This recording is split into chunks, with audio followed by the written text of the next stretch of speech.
Aujourd'hui sur univerjeep.fr, on vous offre votre première leçon de pilotage tout-terrain. Direction le domaine de Forest Hill dans la campagne des Yvelines où nous avons choisi pour cette première sortie une Jeep Compass. Un modèle qui n'est pas destiné au off-road extrême mais dont la version Trailhawk surélevée, dotée de pneus mixtes et de modes de conduite intelligents, permet d'aller bien plus loin qu'on ne l'imagine. Aussi, pour découvrir en toute sécurité les capacités de notre Jeep, nous avons profité de la tenue de l'une des premières éditions de la Jeep Academy où nous avons d'abord appris que le 4x4 c'est du respect de l'environnement, respect du véhicule. Ensuite, il va falloir effectivement avoir une certaine humilité.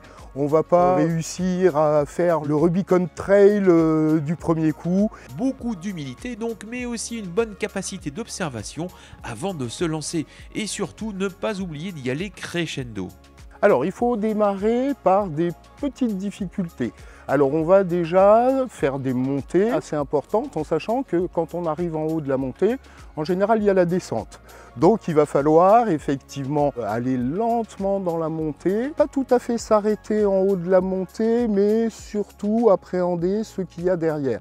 Donc, une petite reconnaissance de temps en temps à pied quand on n'est pas sûr, ça peut être vraiment le geste qui sauve parce que derrière, on sait ce qu'il y a. La reconnaissance à pied reste mère de sûreté pour une raison très simple car on va estimer aussi si ma voiture est capable d'absorber le sommet de la pente pour pas se poser.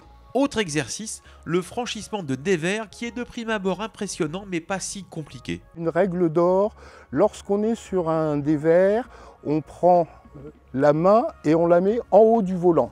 Parce que le réflexe, quand on sent que la voiture décroche, ça va être de braquer dans le mauvais sens. Donc on prend le volant avec la main qui est dans le sens du dévers et comme ça, si on sent que la voiture bascule, tac, on va la jeter dans la pente et la voiture va réadhérer et on ne va pas se retrouver sur les portières. Enfin, un grand classique, le croisement de pont qui est aussi impressionnant mais qui n'est pas difficile à réaliser non plus. Le croisement de pont, de toute façon, ça veut dire qu'à un instant T, on va avoir une roue avant en l'air et certainement aussi une roue arrière en l'air. En général, c'est les deux roues opposées.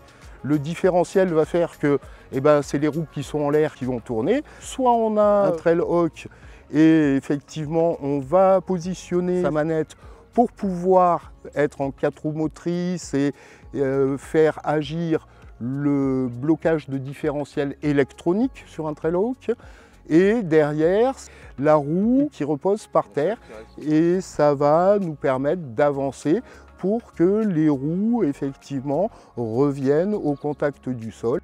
Évidemment, tous ces exercices sont rendus faciles par la technologie du Compass Trailhawk, dont la motorisation 4xe hybride rechargeable est particulièrement à l'aise pour évoluer en tout terrain.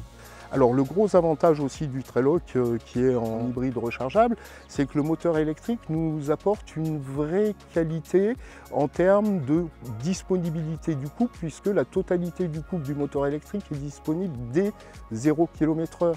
Donc ça nous donne un confort, on n'est plus comme avant obligé de faire monter le régime à 3000-3500 tours.